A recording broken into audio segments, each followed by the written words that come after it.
smart key moments. Physical key? Not for me. Use your iPhone to unlock, lock, and start your BMW with the optional Comfort Access and the BMW Digital Key Plus. This even works without taking out your iPhone. Thanks to ultra-wideband technology, you don't even need an internet connection. For the setup, you need both physical keys in the car. Do not press the Start-Stop button. Open the My BMW app with your linked vehicle.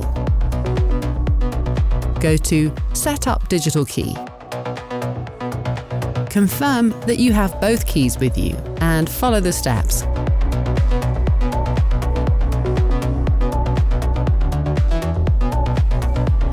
That's it. Setup complete. You will get a notification on your iPhone as well as in the car. The key will be added to your Apple Wallet automatically. You can also add your digital key to your Apple Watch directly after the pairing process. You can now enter and start your BMW with your iPhone or Apple Watch.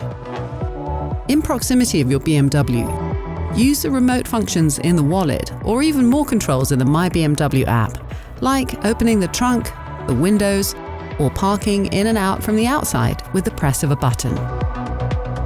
If your iPhone runs out of battery, simply hold it to the door handle to unlock or lock your BMW. Place it in the wireless charging tray to start your BMW. Make sure your BMW ID is linked to your BMW Digital Key for automatic activation of your BMW ID profile in the vehicle. Check out our other how-to videos about sharing the BMW Digital Key Plus and setting up the BMW Digital Key Plus for Android. I'm sure you know a lot about your BMW, but there's so much more. So hit the subscribe button, comment, like, share, and tap the notification bell to discover the full potential of your BMW. What are you waiting for?